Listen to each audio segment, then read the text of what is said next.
जय राधा माधव कुंज बिहारी।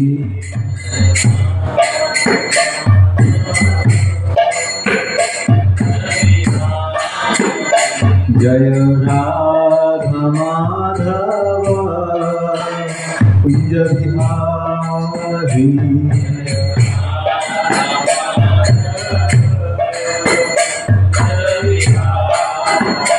जय गोपी जन वल्लभ गिरिवरधारी।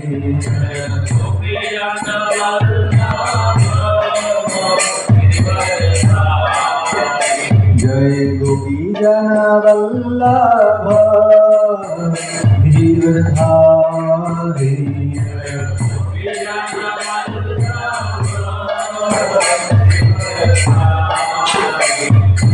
यशोदानन्दन भज जन रञ्जन।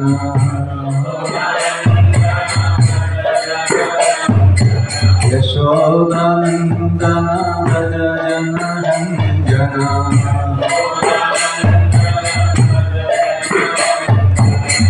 यमुना तीरा वनचारी।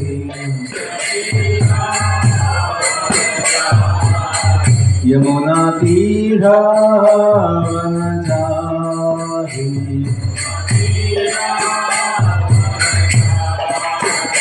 जय राधा माधव कुंज बिहारी।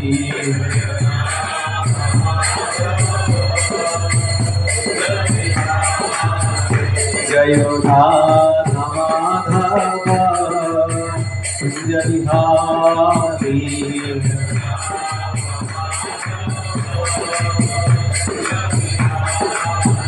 जय गोपी जन वल्लभ गिरिवरधारी।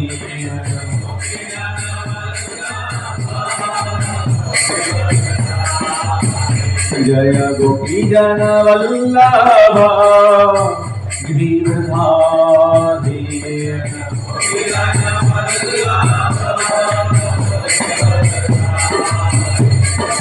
यशोदानन्दन भज जन रञ्जन। यशोदानन्दन भज जन रञ्जन। यमुना तीरा वनचारी। यमुना तीरा वनचारी। यमुना तीरा वनचारी। यमुना तीरा वनचारी। जय राधा माधव कुंज बिहारी।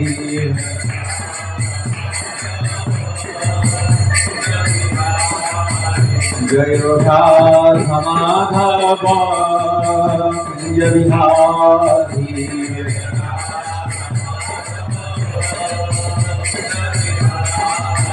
हरे कृष्णा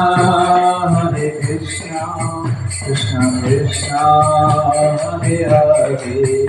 हरे Ram Ram Ram Hare Hare.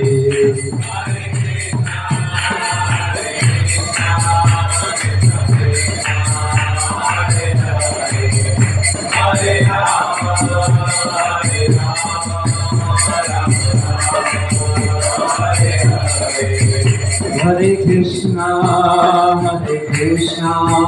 Krishna Krishna Hare Hare.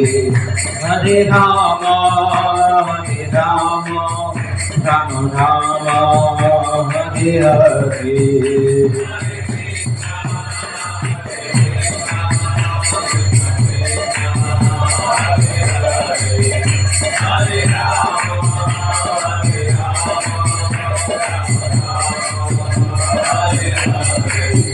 Hare Krishna Krishna Krishna Hare Hare Hare Rama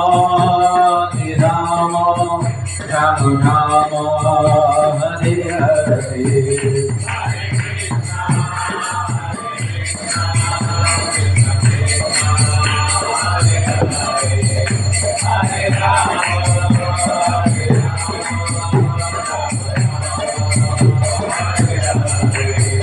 Jai Radha Damodar Radha Damodar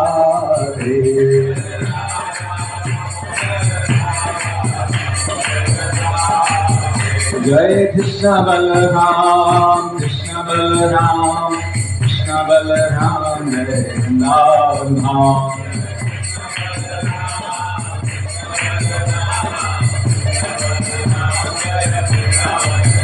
Jai Jai Prabhupada Prabhupada Jai Jai Prabhupada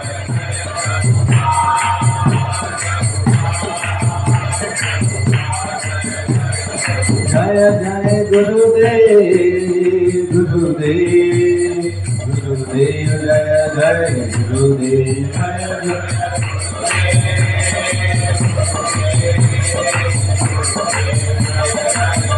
Nitai Gaur Hari Bol Hari Bol Hari Bol Nitai Gaur Hari Bol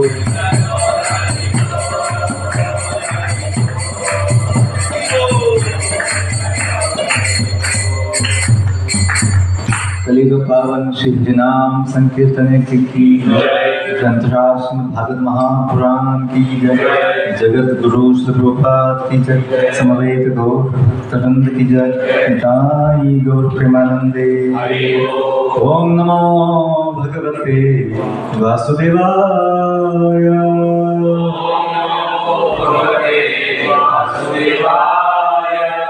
ओम नमो भगवते वासुदेवाय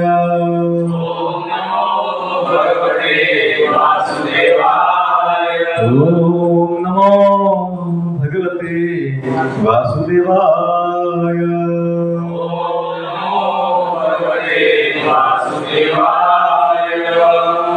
नारायणं नमस्कृत्य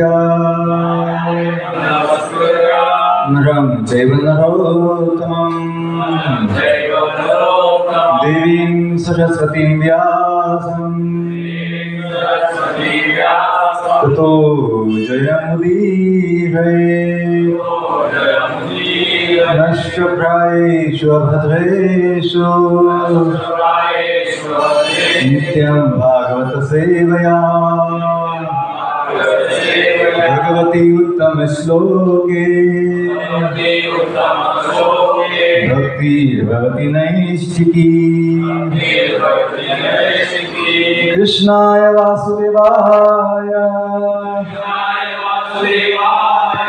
देवकी नंदनाय च नंद गोपकुमाराय गोविंदाय नमो नमः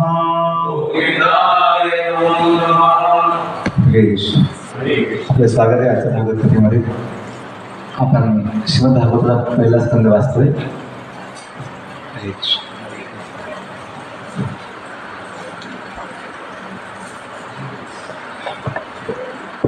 आणि अध्याय 2 आहे.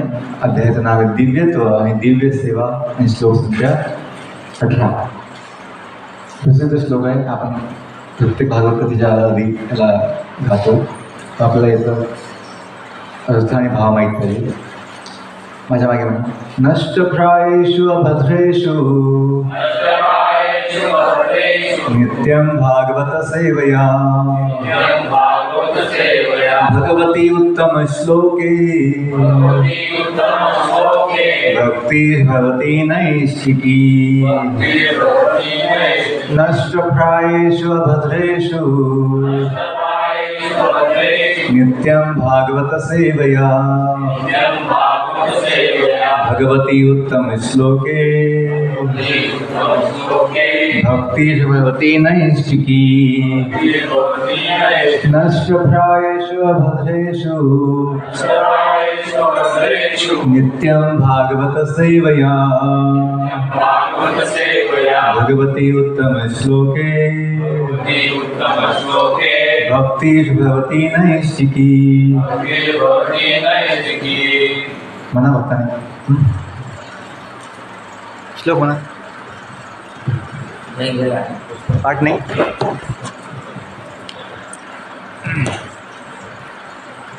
नष्टप्रायेषु भद्रेषु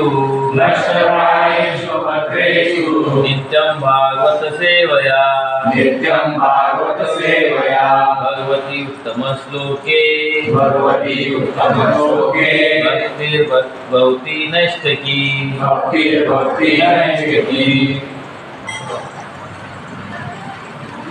नष्टप्रायेषु भद्रेषु अभद्रेषु नित्यं भागवत सेवया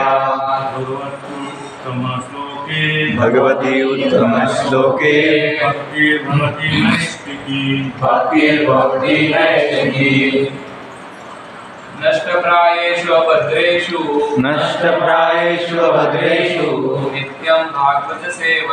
नित्यं भागवत सेवया भगवती उत्तम श्लोके भक्तिर्भवति नैष्टिकी नष्टप्रायेषु अभद्रेषु नित्यं भागवत सेवया भगवती उत्तम श्लोके भक्तिर्भवति नैष्टिकी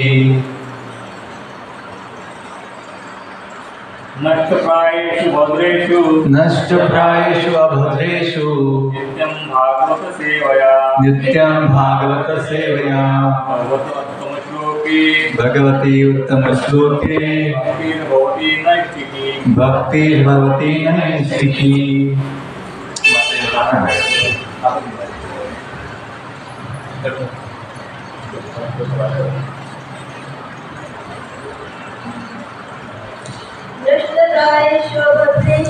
नष्टप्रायेषु भद्रेषु नित्यं भागवत सेवया भगवती उत्तम श्लोके भक्तिर्भवति नैष्टिकी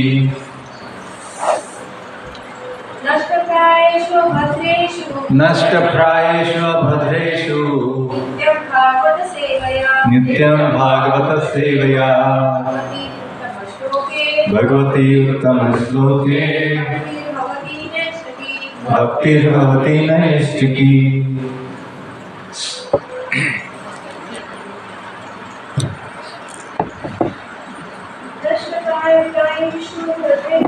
नष्टप्रायेषु भद्रेषु नित्यं भागवत सेवया भगवती उत्तम श्लोके भक्तिर्भवति नैष्टिकी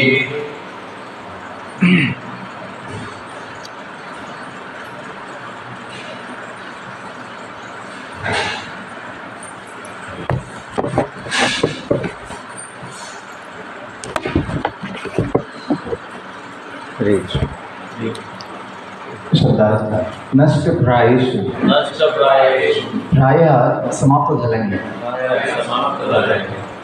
अभद्रेषु सर्व अमंगल नित्य भागवत पुराण किंवा भक्त भागवत सेवया सेवेने भगवती भगवंतांप्रती उत्तम दिव्य श्लोके स्तुति प्रार्थना भक्ति प्रेममय सेवा भवती निश्चित होते नैष्टिकी सुदृढ अनुवाद तात्पर्य श्लोकपाठ की अनुवाद भागवताचे सदैव निरंतर श्रवण केल्याने आणि शुद्ध भक्तांची सेवा केल्याने हृदयातील सर्व अमंगल संपूर्णपणे नष्ट होते आणि ज्यांचे भगवंतांचे दिव्य स्तोत्राने स्तवन केले जाते अशा पुरुषोत्तम भगवंतांची प्रेममय भक्ती सेवा दृढ रूपाने निश्चितपणे प्रस्थापित होते. कुठे? आपल्या हृदयामध्ये, आपल्या चित्तामध्ये. अनुवाद तात्पर्य: अशुभ प्रवृत्ती हे परमार्थ पथावरील एक विघ्न आहे. हृदयातील सर्व अशुभ प्रवृत्तींचे निर्मूलन होण्यासाठी येथे एक उपाय सांगितला आहे. तो उपाय म्हणजे शुद्ध भगवत भक्तांची किंवा भागवताची संगती करणे हा होय. दोन प्रकारचे भागवत आहेत, एक ग्रंथ भागवत आणि दुसरा भक्त भागवत. हे दोन्ही भागवत कार्यक्षम उपाय आहेत आणि विघ्नांच्या नाशासाठी दोन्ही उपाय किंवा कोणताही एक उपाय सुद्धा पुरेसा आहे. भक्त भागवत हा ग्रंथ भागवता इतकाच महान आणि श्रेष्ठ आहे. कारण भक्त भागवत आपले जीवन ग्रंथ भागवतानुसार व्यतीत करतात आणि ग्रंथ भागवत हा भगवंतांच्या आणि त्यांच्या शुद्ध भक्तांच्या संदेशाने परिपूर्ण आहे. शुद्ध भक्त देखील भागवत आहे. व्यक्ती भागवत आणि ग्रंथ भागवत दोन्ही समान आहेत. भक्त भागवत हा भगवंतांचा प्रत्यक्ष प्रतिनिधी आहे. त्यामुळे भक्त भागवताला संतुष्ट केल्याने ग्रंथ भागवताचा लाभ मिळू शकतो. भक्त भागवताची किंवा ग्रंथ भागवताची सेवा केल्याने भक्ती मार्गात क्रमशः उन्नती कशी होते हे समजण्यात मानवाची तर्कबुद्धी अपुरी पडते. परंतु ही सत्य गोष्ट देवर्षी नारद मुनींनी इथे स्पष्ट केली आहे. नारद मुनी हे पूर्वजन्मी दासी पुत्र होते. की दासी ऋषींच्या हलक्या प्रतीची सेवा करीत होती, म्हणजे खालच्या प्रतीची किंवा साधी सेवा, साफसफाई किंवा हे. अशा रीतीने नारद मुनींनाही ऋषींची संगत घडली, चातुर्मासामध्ये घडली होती आणि केवळ त्या ऋषीमुनींच्या सहवासाने आणि त्यांचा उच्चिष्ट महाप्रसाद स्वीकारल्याने त्या दासीपुत्राला महान भक्त श्री नारद देव होण्याची संधी प्राप्त झाली. हे भागवतांच्या संगतीचे चमत्कारिक परिणाम आहे. भागवताच्या संगतीचा लाभ प्रत्यक्ष अनुभविता येतो. भागवताची निष्कपट संगत केल्याने दिव्य ज्ञानाची सहज प्राप्ती होते आणि त्यामुळे असा भक्त भगवंतांच्या प्रेमभक्तीमध्ये निश्चितपणे संलग्न आणि दृढ होतो, पक्का होतो. भागवतांच्या संगतीत त्यांच्या मार्गदर्शनाखाली भक्तीत अधिक प्रगती होते. भगवंतांच्या प्रेममय भक्तीत अधिक दृढता येते, गंभीरता आहे. म्हणून भागवत ग्रंथाचा संदेश भक्त भागवताकडून मिळायला हवा. दोन्ही भागवतांची युती नवीन स्तरावरील भक्ताला अधिकाधिक प्रगती होण्यासाठी सहाय्य करते. ओमज्ञानतिमिरन्धस्य ज्ञानाञ्जनशलाकया चक्षुरुन्मिलितं येन तस्मै श्रीगुरवे नमः. श्रीचैतन्यामनोभीष्टं स्थापितं येन भूतले स्वयं रूपा कदा मह्यं ददाति स्वपदान्तिकम्. वन्देऽहं श्रीगुरो श्रीयुतापदकमलं श्रीगुरून् वैष्णवांश्च श्रीरूपान् साग्रजातां सहगण रघुनाथान्वितं तं सजीवं साद्वैतं सावधूतं परिजनसहितं कृष्णचैतन्यदेवं श्रीराधा कृष्णपदां सहगण ललिता श्रीविशाखान्तांश्च. नमो विष्णुपदाय कृष्णप्रेष्ठाय भूतले श्रीमते भक्तिवेदान्त स्वामीति नामिने. नमस्ते सरस्वती देवी गौरवाणी प्रचारिणे निर्विशेष शून्यवादी पाश्चात्यदेशतारिणे. नमो महावदन्याय कृष्णप्रेमप्रदायते कृष्णाय कृष्णचैतन्य नाम्ने गौरक्षे नमः. नमो ब्रह्मण्यदेवाय गोब्राह्मणहिताय च जगद्हिताय कृष्णाय गोविन्दाय नमो नमः. हे कृष्ण करुणा सिन्धो दीनबन्धो जगत्पते गोपेश गोपिकाकान्त राधाकान्त नमोस्तुते. तप्तकाञ्चन गौराङ्गी राधे वृन्दावनेश्वरी वृषभानुसुते देवी प्रणमामि हरिप्रिये. वाञ्छाकल्पतरुभ्यश्च पतितानां पावनेभ्यो वैष्णवेभ्यो नमो नमः। जय श्री कृष्ण चैतन्य प्रभु नित्यानंद श्री अद्वैत गदाधर श्रीवासादि गौर भक्तवृंद नीलाचल निवासाय नित्याय परमात्मने बलभद्र सुभद्राभ्यां श्री जगन्नाथाय नमः। हरे कृष्णा कृष्णा कृष्णा हरे हरे, हरे राम राम राम हरे हरे। हरे कृष्णा कृष्णा कृष्णा हरे हरे, हरे राम राम हरे हरे। हरे कृष्णा कृष्णा कृष्णा हरे हरे, हरे राम राम हरे हरे। हरे कृष्ण। पुनश्च आपलं स्वागत आहे आजच्या भागवत कथेमध्ये. काल मी सत्संगात म्हटलं की भक्तांसाठी सत्संग हा एक मोठा उत्सव असतो. तसंच भागवत जी आहे, भागवतची कथा जी आहे, हा महोत्सव आहे. तो उत्सव आणि हा महोत्सव की भागवतामध्ये भगवंताचं आणि भक्तांचं हृदय प्रकट झाले की भक्त भगवंताची सेवा किती प्रेमाने कशा पद्धतीने करतात हे आपण बघू शकतो. आपले महाराज सदैव गुरु महाराज सांगतात की राधा आणि कृष्ण यांचं प्रेमाचं आदान-प्रदान भागवतामध्ये बघायला मिळतं. राधाराणी जी आहे भगवंताची सर्वात महान भक्त आहे, त्याच्यामुळे ती कशी भगवंताची सेवा करते आणि भगवंत कसे तिच्याशी आदान-प्रदान करतात ही भागवतामध्ये स्पष्ट होतं.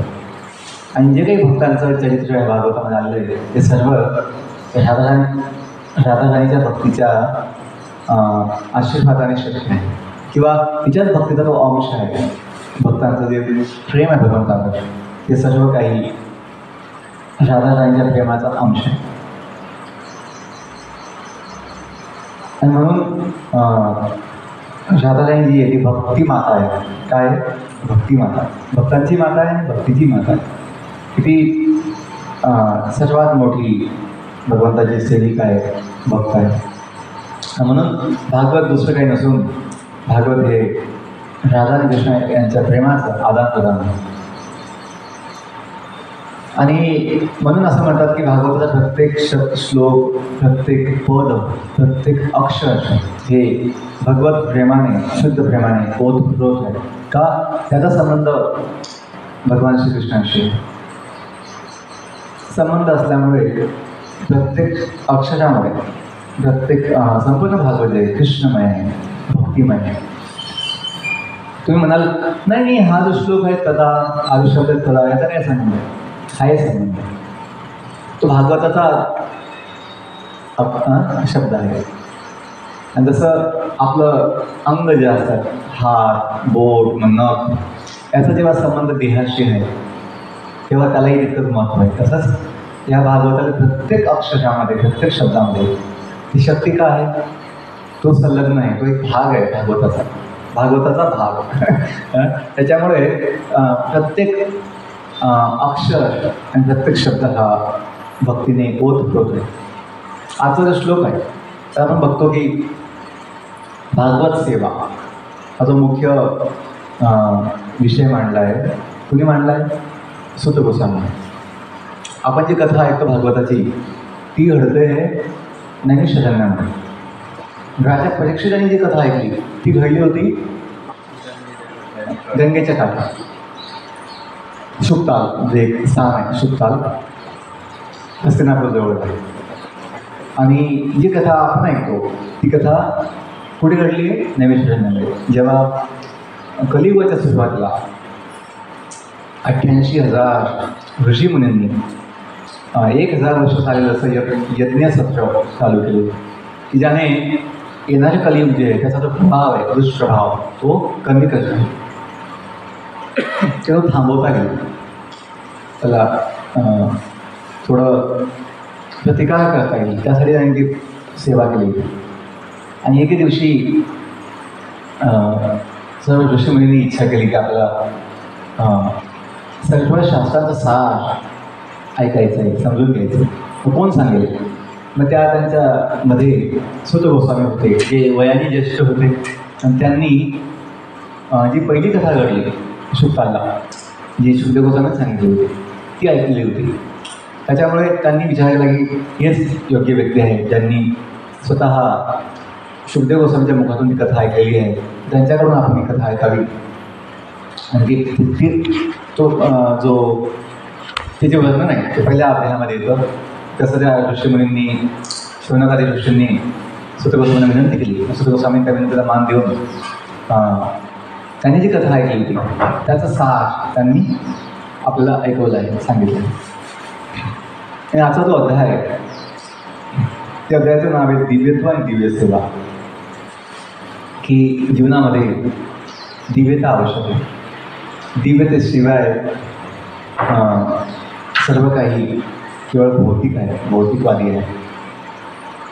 आणि दिव्यत्व आहे, सर्वव्यापी दिव्यत्व आहे, आपल्या आत बाहेर दिव्यत्व आहे. म्हणजे दिव्यत्वाची अनुभूती होण्यासाठी आपला तो सेवेचा भाव आवश्यक आहे. जिथं सेवेचा भाव नाही तिथे दिव्यतासुद्धा भौतिकता होऊन जाते. सेवेचा भाव अतिशय महत्त्व आहे. म्हणून तू म्हटलंय दिव्यत्व आणि दिव्य सेवा दोघांचा संबंध आहे. जोपर्यंत सेवेचा भाव नाही आहे आपल्या हृदयामध्ये, मी सेवक आहे हा भाव नाही आहे, आणि सेवक म्हणजे काय त्याचं चिंतन आपण केलं नाही, सेवेचं आपल्याला विचार नाही, मग भगवंताचं मंदिर, भगवंताचं विग्रह, भगवंताचे भक्त, भगवंताचे ग्रंथ, जे काही आहे, भगवंताचा प्रसाद, उत्सव, ते असं वाटतं की हे काय टाईमपास असं वाटतं, किंवा हे काय एकच आहे भौतिक आणि काय त्याचं एवढं महत्त्व नाही, असा विचार मनामध्ये येतो. याची काय इतकी आवश्यकता आहे, याने काय लाभ होईल, असं मनामध्ये प्रश्न येतात. पण जेव्हा व्यक्तीमध्ये सेवेचा भाव असतो, सेवेचा भाव का? सेवेचा भाव हा सर्वोत्तम आणि सर्वात मोठा दिव्य आहे. सेवेचा भाव दिव्यमय आहे.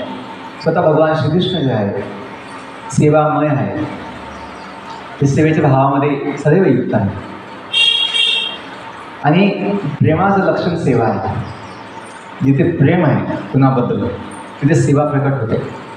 आणि सेवा म्हणजे काय? असं कार्य ज्याने आपण ज्यांची सेवा करतो त्यांचं कल्याण होईल, त्यांना आनंद होईल, त्यांना लाभ होईल, त्यांचं जीवन धन्य होईल, सफल होईल, त्याला म्हणतात सेवा. कोणतेही कार्य सेवा नाही आहे. सेवा त्यालाच म्हणतात ज्याने त्या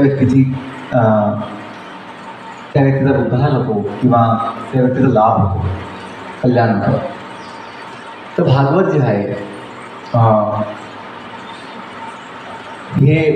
ही दिव्यता काय आहे, दिव्य सेवा काय आहे हे स्पष्टपणे आपल्याला सांगतो. आणि त्याने काय होईल, नष्ट प्रायेषु अभद्रेषु, आपल्या जीवनात जे काही अमंगल आहे, अशुभ आहे, ते सर्व काही जवळपास संपूर्णपणे नष्ट होते. नष्ट प्रायेषु म्हणजे जवळपास संपूर्णपणे, प्रायेषु अभद्रेषु. शब्द काय आहे? अभद्रेषु, अभद्र. सुभद्रा म्हणजे सुमंगल, भद्र, सुभद्र, किंवा देवीचं नाव आहे भद्रा, सुभद्रा, जी मंगलमय आहे, मंगलमयी आहे. आणि त्याला शब्द आहे अभद्रेषु, की जे काही अमंगल आपल्या जीवनामध्ये, विचारांमध्ये, आपल्या चित्तामध्ये, काही हृदयामध्ये असतं ते जवळपास संपूर्णपणे नष्ट होऊ शकतं. आणि ते अमंगल कार्य, ते 6 विकार आपण ऐकतो की काम, क्रोध, लोभ, मोह, मद, मत्सर, हे 6 विकार आपल्या हृदयातील काय आहे? अमंगल. आणि हेच आपल्या आत्म्याचे किंवा आपल्या जीवाचे मोठे शत्रू आहेत.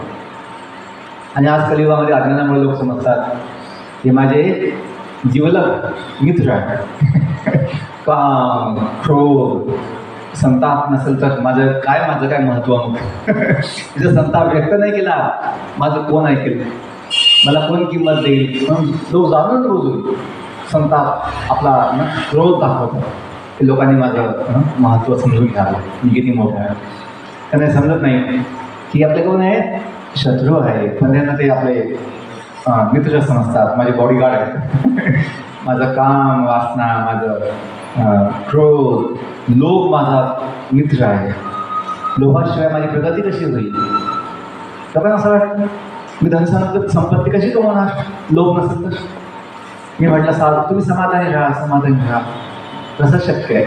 असं केलं तर माझी प्रगती नाही होणार. समाधानी बिलकुल नाही. मला काय पाहिजे? अजून मोर, अजून पाहिजे, अजून जास्त. तर हे लोकांना अज्ञान आहे की काम, क्रोध, लोभ हे आपला जाळतात. संसार दावा न लिहितं लोक, याने जीव तपतो, संतप्त किंवा त्यामध्ये तो तापून निघतो. काम, क्रोध, लोभ, मोह. लोकांना जे सत्य आहे ते स्वीकार करण्याची हिंमत नसते, इच्छा पण नसते. कारण मोह आवडतो. मोह काय की मी ह्या दुकानाचा मालक आहे, हे शरीर माझ्या मालकीचं आहे, ही मुलं माझी आहे, हे सगळं माझे मालकीचे आहे. हा जो मोह आहे, ममत्व, अहम ममेती, हा जो मोह आहे, हा लोकांना अज्ञानामुळे आवडतो. त्यांना समजत नाही की या मोहापायीच त्यांचं बंधन आणि आसक्त्या, त्यांचं बंधन आणि त्यांचं दुःख सदैव लागून नाही. चिंता, भय, भीती त्याच्यामुळेच, मोहामुळे. आपण ह्या जगाचे नाही आहोत हे सत्य स्वीकार करण्याची हिंमत त्यांच्यामध्ये नसते. त्यांना ज्ञान नाही आहे. मी ह्या जगात आहे, किंवा कोणत्या जगात आहे त्यांना हे माहीत नसतं. म्हणून त्यांना ते शक्य होत नाही की हा मोह सोड नाही. काम, क्रोध, लोभ, मोह, मद, अभिमान. लोकांना वाटतं की अभिमान मी दाखवला नाही तर माझा मान कसा होईल, सन्मान कसा मिळेल. तर हे पण अज्ञान की अभिमान हा आपला एक शत्रू आहे. म्हणून मिथ्याभिमान. आपल्या भक्तीमध्ये सांगितलं आहे, भक्ती ग्रंथामध्ये अभिमान असावा, पण तो अभिमान स्वाभिमान असावा. जो स्व अभिमान, आत्म्याचा अभिमान, आणि तो काय आहे? दास अभिमान. हा शब्द आला आहे चैतन्य चेतावतामध्ये. हे सर्वात मोठा अभिमान कोणता आहे? दास अभिमान. तुम्ही दास आहे, मी सेवक आहे. आपली ओळख असावी, आणि ती ओळख वास्तविक असावी. असं नाही आहे मी काहीच नाही, हो मी काहीच नाही, आय एम नथिंग असं म्हणणं चुकीचं आहे. We all are something, and that something is we are servants of God. आपण भगवंताचे सेवक आहोत, आणि भगवंताची सेवा, भगवंताचं सेवक हे पद जे आहे अतिशय महान आहे. हनुमानजी जसे आहेत किंवा असंख्य भक्त आहेत, गरुडदेव आहेत, आणि शुभदेव गोस्वामी, सगळं जे काही भक्त आहेत त्यांना हा स्वाभिमान असतो की मी भगवंतांचा, भगवान श्रीकृष्णाचा दास आहे. काम, क्रोध, लोभ, मोह, मद, अभिमान, आणि शेवटचं काय? मत्सर, द्वेष. तर लोकांना त्याचंही खूप मोठं कौतुक असतं की माझ्यामध्ये द्वेष आहे दुसऱ्यांबद्दल. मी जळतो दुसऱ्यांबद्दल, दुसऱ्यांना जळतो. त्याच्याशिवाय जीवन कसं जगू शकेल मी? असं वाटतं. मी जर तुलना केली नाही, मी जर हे दावे केले नाही दुसऱ्यांशी, तर कसं काय मला मी किती मोठा आहे कळेल? तर हे सगळं अज्ञान आहे, आणि सगळं अमंगल आहे, जे आत्म्याला, आपल्याला भगवंतांपासून दूर ठेवतं. भगवंतांजवळ यायला हे 6 विकार, शत्रू आपण सोडले पाहिजे किंवा जिंकले पाहिजे. आणि ते शक्य आहे त्या भागवताच्या सेवेने, नित्यम भागवत सेवया. आपण जर नित्यम, नियमितपणे आपल्या घरी म्हणा किंवा इथे मंदिरामध्ये येऊन जर भागवत श्रवण केलं, गीता श्रवण केली, तर निश्चितपणे जे काही जे अमंगल आहे, जे अज्ञानामुळे आपल्या हृदयामध्ये अनेक जन्मांपासून आहे, त्यापासून मुक्ती मिळू शकते. पुढे काय होईल? भगवती उत्तम श्लोके, जे भगवान श्रीकृष्ण आहे ज्यांचं नाव आहे उत्तम श्लोक, ज्यांची स्तुती अतिशय दिव्य आणि उत्तम श्लोकांनी केली जाते, म्हणून त्यांचं नाव पडलं आहे उत्तम श्लोक. की कृष्ण हे उत्तम श्लोक आहे, ज्यांची स्तुती सुंदर अशा उत्तम दिव्य श्लोकांनी केली जाते. भगवती उत्तम श्लोके. आणि शेवटचा परिणाम काय? भक्तिर्भवती नैष्ठिकी. जी आपली भक्ती भावना आहे, जी आपली सेवा भावना आहे, ती कशी होईल? खूप निष्ठावान होईल. नैष्ठिकी म्हणजे निष्ठावान, निष्ठावंत भक्ती. काही झालं, आपली जी श्रद्धा आहे भगवंतामध्ये, भगवंताच्या सेवेमध्ये, ती कमी नाही होणार. अनेक वेळेस काय होतं की आपण जेव्हा आपलं जेव्हा अनुकूल असतं, म्हणजे आपली तब्येत चांगली आहे, कुटुंबामध्ये सर्व काही चांगलं आहे, आपल्याला असं वाटतं की आता माझ्याकडून भक्ती होऊ शकते, मी सेवा देऊ शकतो. आणि जेव्हा आपली तब्येत बिघडते किंवा आपल्यामध्ये काही आपल्या कुटुंबात काही समस्या आहेत, आपली श्रद्धा कमी होऊन जाते. ते श्रद्धा कमी होऊ नये, आपल्याला प्रश्न पडतात, मी इतकं नाम जपतो, मी इतकं भक्तीमध्ये आहे, सेवेमध्ये आहे, अशी कशी समस्या आली मला, किंवा असं कसं संकट आलं, अशी कशी अडचण आली, हे कसं घडलं? तर असं आपल्या मनात नाही ना. जर आपण नियमितपणे भागवत श्रवण केलं असेल, लक्षात येईल की ज्या काही समस्या आपल्याला दिसत आहेत त्या केवळ त्या भक्तीसाठी, भक्ती प्रगतीसाठी एक माध्यम आहे, एक निमित्त आहे. कोणती देवींचे मागितलं भगवंताकडे की विपदा संतु शाश्वत कथर कथर जगद्गुरु, की भगवंता मला काही द्यायचं असेल तर विपत्ती द्या, किंवा त्या विपत्तीमध्ये तुमची मला काय आवश्यकता दिसते. या जगाचा स्वभाव आहे, जेव्हा संपत्ती असते किंवा सर्व काही अनुकूल असतं, आपण इतकं गांभीर्याने भगवंताच्या आवश्यकतेची जाणीव ठेवत नाही की मला किती आवश्यकता आहे नाम जपाची, भगवंतांच्या आश्रयाची आवश्यकता आहे का? हे जग अतिशय भयानक आहे. कोणत्या क्षणी काय होईल, पदम पदम येत विपदा. या जगाचा स्वभाव आहे की कोणत्या क्षणी, कोणत्या वेळेस कोणतं संकट येईल सांगता येत नाही. 24 तास मृत्यूची टांगती तलवार प्रत्येक जीवाच्या डोक्यावर आहे. हे आपण लक्षात ठेवलं पाहिजे. असं नाही माझा बंगला अतिशय पक्का आहे, मोठा आहे, मजबूत आहे आणि मग मला काहीच भीती नाही आहे, असं नाही. भूकंप होतात, विजा पडतात या जगामध्ये, आणि क्षणामध्ये होत्याचं न होतो. ते घडलं आहे जगामध्ये, इतिहासामध्ये. त्यामुळे जे जगात घडतं ते आपल्या कुटुंबात घडू शकतं, आपल्या जीवनात घडू शकतं, याचं आपल्याला भान आहे. आपण सदैव समजतो की त्यांच्या बाबतीत घडलं आहे, यांच्या बाबतीत घडलं आहे, माझं काय मी वेगळं, मी अलिप्त आहे, मी वेगळं आहे, असं नाही. आपण ह्या जगाच्याच भाग आहोत. त्याच्यामुळे जगात जे काही घडतं आहे ते माझ्या कुटुंबात, माझ्या जीवनात घडूच शकतं. म्हणून जेव्हा ते घडणार, कधी ते भविष्यात घडणार, तर आपण त्याला तयार असू. आपलं होतं काय, आपण अशी अपेक्षाच ठेवत नाही की असं घडू शकतं, की अशी जाणीव ठेवत नाही की असं घडू शकतं. मग आपण खूप शॉक होतो, आपल्याला खूप मोठा धक्का बसतो की असं कसं घडलं, असं कसं घडलं. जसं काही आपण पहिली व्यक्ती आहोत जी काही घटना घडली ते बघायला. जगामध्ये सदैव ह्या घटना घडत असतात. ते भागवत आपल्याला शिकवतं की आपली भावना ही अनुकूल पाहिजे. विपत्तींनी आपली श्रद्धा कमी व्हायला नको. उलट भगवंतांचं वचन किती सत्य आहे याची अनुभूती होऊन आपली श्रद्धा वाढली पाहिजे. हे सुद्धा भगवंत किती सांगतात की हे जगत दुःखालयम अशाश्वतम आहे, अशाश्वत, अनिश्चित आहे. तर जेव्हा अशा घटना घडतात ते आपली श्रद्धा अजून पक्की व्हायला पाहिजे. हां, जे भगवंतांचं वचन आहे ते खोटं होऊ शकत नाही. लोकांना असं वाटतं काय तुम्ही पुन्हा पुन्हा ते सांगत असतात, दुःखालयम अशाश्वतम, दुःखालयम अशाश्वतम. हे सुखाच्या गोष्टी सांगा. सुखाचं सांगतोय की ह्या जगात अपेक्षा ठेवू नका सुखाच्या. तेच सुखाची गोष्ट. सुखी कोण होतो जगामध्ये? जो सुखाची अपेक्षा ठेवत नाही तो सुखी होतो. जो अपेक्षा ठेवू नये हे होईल मग मी सुखी होईल, त्याला सुख नाही भेटणार, त्याला दुःख भेटणार. का? त्यात सुख नाही आहे. सुख विठोबाच्या नावामध्ये आहे. तुझ्या पायी सुख सर्वात आहे. सदा माझी डोळा जडो तुझी मूर्ती, रखुमाईच्या पती सोयरिया. गोड तुझे नाम, गोड तुझे रूप, देई मज प्रेमा सर्व काळ. हाची भर देई विठा माऊलिये, संचारुनी राही हृदयी माझ्या. तुका मने आता न मागो अनीक, तुझ्या पायी सुख सर्व आहे. तुझ्या पायी सुख सर्व आहे. तुझ्या पायी म्हणजे तुझ्यामुळे, आणि तुझ्या पायी म्हणजे तुझ्या चरणी. दोन्ही भाव त्यामध्ये आहेत. तुझ्या पायी तुझ्यामुळे आणि तुझ्या चरणी सुख आहे. सर्व सुख आहे, मला बाकी काही आवश्यकता नाही.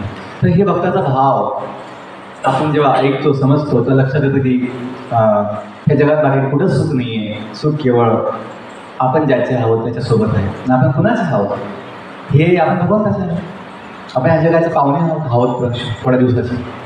तर देहाचे आपण भाडेकरू आहोत. तर हे जे सत्य आहे की अज्ञानी माणसाला स्वीकार करणं कठीण असतं. पण जो व्यक्ती एवढा भक्तीमध्ये लागतो, भागवत श्रवण करतो, भक्तांच्या संगतीमध्ये येतो, तो व्यक्ती ज्ञान घेऊन समजून घेतो, समजतो की सत्य काय आहे. आणि त्याला मग हे जे मोह आहे, कुटुंबाचा मोह, देहाचा मोह, देह सुखाचा मोह, पैशाचा मोह, जगातल्या खोट्या संपत्तीचा मोह सोडणं सोपं जातं. का त्यात काही लाभ नाही. मोहामध्ये आंधळेपण, आपल्याला काहीच दिसत नाही. आपण अनावश्यक चिंता, अनावश्यक दुःख ठेवतो. जेव्हा आपल्या हृदयात भगवंत आहे, लक्ष्मीपती आहे, आपली माता महालक्ष्मी आहे, तर कोणती आपल्याला कमी असू शकते? कोणती असू शकत नाही. आपण संपूर्ण जगाचा आपण उपयोग घेऊ शकतो सेवेसाठी. तुमच्या नावाने नसेल कोणती प्रॉपर्टी, काय अडचण नाही. ती भगवंताच्या नावाने आहेच. दुसऱ्याच्या नावाने असेल पण ती त्याच्या नावाला जाईल, त्याची नाही होत, ती भगवंताची नाही.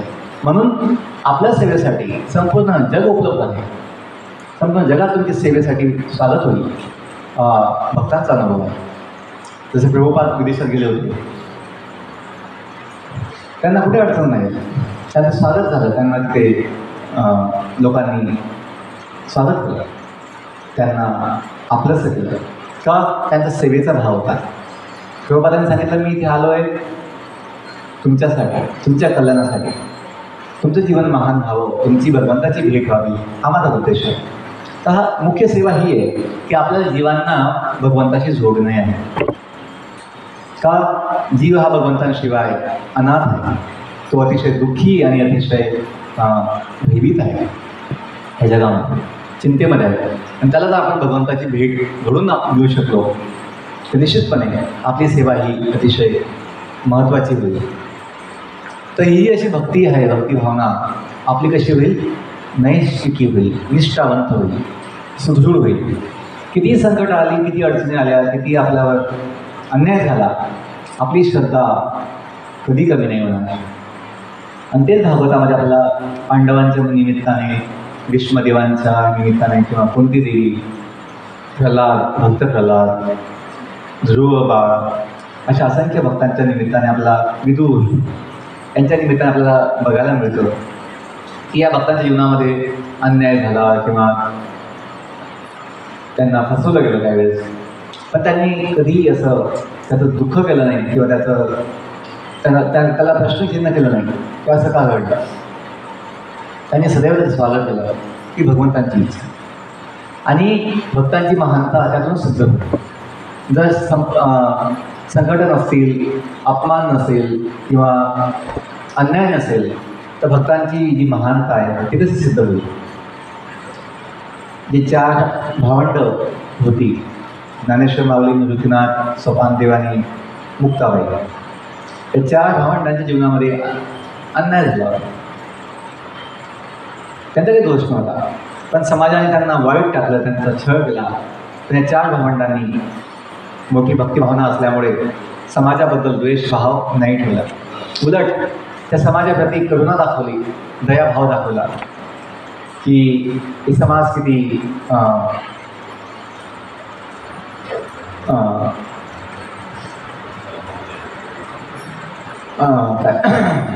भक्तीविना किती अभाग किंवा दुर्भाग्यवान. समाजाबद्दल त्यांना कीव आली, समाजाची त्यांना कीव यायची, त्यांना कधी द्वेष नाही आला आणि त्यांनी दया दाखवली. आणि त्या समाजाचं कल्याण कसं होईल म्हणून ज्ञानदेवांनी, सगळ्या संत महात्म्यांनी, मुक्ताबाईंनीसुद्धा विश्वाचं कल्याण हो, सर्व जीव सुखी हो, हीच भावना व्यक्त केली. जसं पैसादारांना आपण ऐकतो की सर्वांचं कल्याण हो. तर हे शक्य होतं सेवा भावनेने किंवा भक्ती भावनेने. आणि त्यासाठी प्रभुपादांनी जे तात्पर्य सांगितलं आहे की आपण भक्तांची सेवा केली पाहिजे. का भक्त हे ग्रंथ भागवतानुसार आपलं जीवन व्यतीत करतात. आणि भागवत समजणं, भागवत ग्रंथ समजणं सोपं होतं भक्तांच्या जीवनातून. का जर आपल्याकडे प्रत्यक्ष उदाहरण नसलं का समाजामध्ये की आपल्या जवळपास, तर भागवतचा जो भाव आहे, ते भागवतचा जो संदेश आहे तो समजणं कठीण आहे. पण जर आपल्याला अवतीभोवती जवळपास भगवंताचे भक्त असतील तर त्यांची श्रद्धा, त्यांची भावना, त्यांचे विचार, त्यांचा आचार आपण प्रत्यक्ष जवळून बघू शकतो. आणि भागवताचे जे भक्त आहेत, पांडव किंवा मी जे नाव घेतले मागे, त्या सगळ्या भक्तांचं जीवन आपल्याला समजून सोपं जातं. म्हणून आपल्यासमोर उदाहरण आवश्यक आहे की या भागवतानुसार कोणी आपलं जीवन जगतोय का. आणि ते बघितल्याशिवाय आपल्याला उत्साह किंवा प्रेरणा आणि विश्वास येत नाही. म्हणून प्रभुपादांनी म्हटलंय, भक्त भागवत हा भगवंतांचा प्रत्यक्ष प्रतिनिधी असतो. त्याच्यामुळे निश्चितपणे आपल्याला भागवताचा जो संपूर्ण संदेश आहे तो समजायला सोपं जातं. आणि भक्त भागवताला संतुष्ट केल्याने ग्रंथ भागवताचा लाभ अवश्य मिळू शकतो. एक भक्त भागवताची आणि भक्ताची सेवा केल्याने भक्ती मार्गात क्रमशः उन्नती कशी होते हे भागवतामध्ये आपल्याला समजायला मिळतं. आणि प्रभुपादांनी नारद मुनीचं उदाहरण दिलं आहे. नारद मुनी हे पूर्वजन्मी दासीचे पुत्र होते. पण जे भक्तिवेदांत सगळे भागवत भक्त होते, चातुर्मासामध्ये जे एका वनामध्ये निवासाला होते, त्यांच्या सेवेत ही दासी होती. आणि त्यावेळेस नारद मुनी लहान बालक होते, 4-5 वर्षांचे.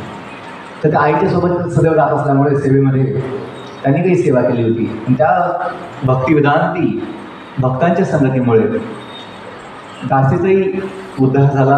आणि तो बालक जो होता तो महान देवर्षी नारद मुनी बनले. तर स्वतः ही नारद मुनी कथा सांगितलेली आहे की भक्तांची सेवा केल्याने किती मोठा लाभ होऊ शकतो. आणि शेवटी भगवंताची भक्ती सेवा जी आहे कशी होऊ शकते, नैष्ठिकी होऊ शकते. खूप धन्यवाद. हरे कृष्णा कृष्णा कृष्णा हरे हरे, हरे राम राम राम हरे. तर निष्ठावंत भक्ती ही आपली संपत्ती आहे. भक्ती हीच संपत्ती आहे.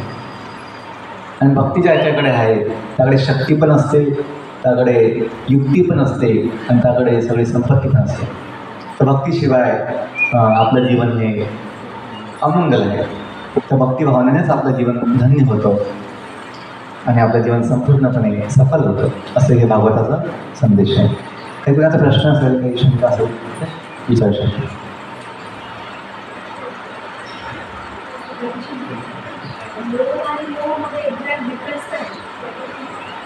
लोभ म्हणजे जे आहे त्याचं समाधान नाही, अजून पाहिजे, अजून पाहिजे. लोभ म्हणजे अजून पाहिजे, जे आहे त्याचं समाधान नाही. मोह म्हणजे काय, जे आपलं नाही आहे ते आपलं समजणं, किंवा जे नाही ते समजणं. मोह म्हणजे इल्युजन, मायावी. आणि मायामोह सोबत शब्द, मायामोह की जे मायावी आहे, जे फसवं आहे, जे सत्य नाही ते मोह. जे नाही ते समजणे म्हणजे मोह. तसं अंधारामध्ये पायाला काही दोष लागतोय, पण ते अंधार असल्यामुळे असं वाटतं की ते पायाला साप तर नाही आला पायामध्ये. तर अज्ञानामुळे काय होतं, जे स्पष्ट दिसत नाही काही, जसं अंधारात दिसत नाही, तर आपण जे नाही ते समजतो, कल्पना करतो, तो मोह. आपली कल्पना आहे काय की हे घर माझं आहे, जमीन माझी आहे, मुलं माझी आहे, हे शरीर माझं आहे, आपली कल्पना आहे. सत्य काय आहे, आपल्याला दिलं गेलं आहे थोडे दिवस, पण ते सत्याला भान ठेवत नाही. आपण मोहापायी काय आपलं समजून घेतो. नाही, अरे हे माझ्याकडे ना, माझ्या हातामध्ये तर माझी वस्तू झाली, मी सोडणार नाही. आणि जेव्हा मृत्यूची वेळ येते आणि जेव्हा सोडून द्यायची वेळ येते, आपण सोडत नाही, मग काय होते, यातना होते. पण जो व्यक्ती जाणतो ही व्यक्ती ही वस्तू माझी नव्हती, मी ते आलो होतो किंवा मला दिलं गेलं होतं म्हणून सोडणं आवश्यक नाही. हां हां आपण सेवा आहोत की आपण केअरटेकर आहोत थोडे दिवस सांभाळणार. तर समजलं मोह म्हणजे जे नाही ते समजलं कल्पना आणि लोभ म्हणजे अजून पाहिजे असा भाव.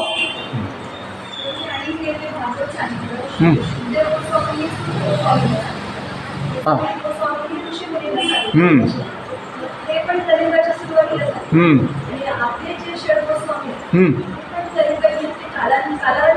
नाही हे जे आहे नैमिषारण्याचं जे भागवत आहे आपण जे ऐकतो ते आणि पहिली कथा यांच्यातलं अंतर केवळ 200 वर्ष. भगवान श्रीकृष्ण गेले आपल्या धामी कृष्णे सदामोपगते धर्मज्ञानादिसह भागवत प्रकट झालं. किती काळाने 100-125 वर्षानंतर ही कथा झालेली आहे. नाही 100 वर्ष नाही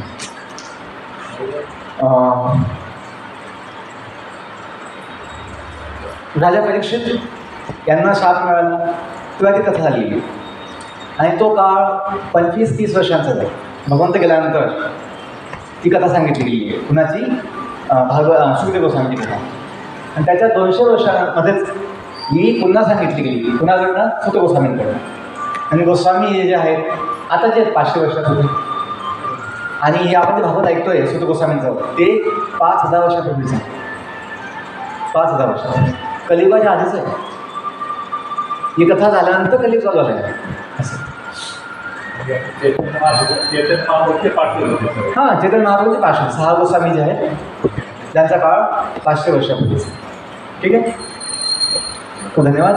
हरे कृष्णा कृष्णा कृष्णा हरे हरे हरे राम राम राम हरे.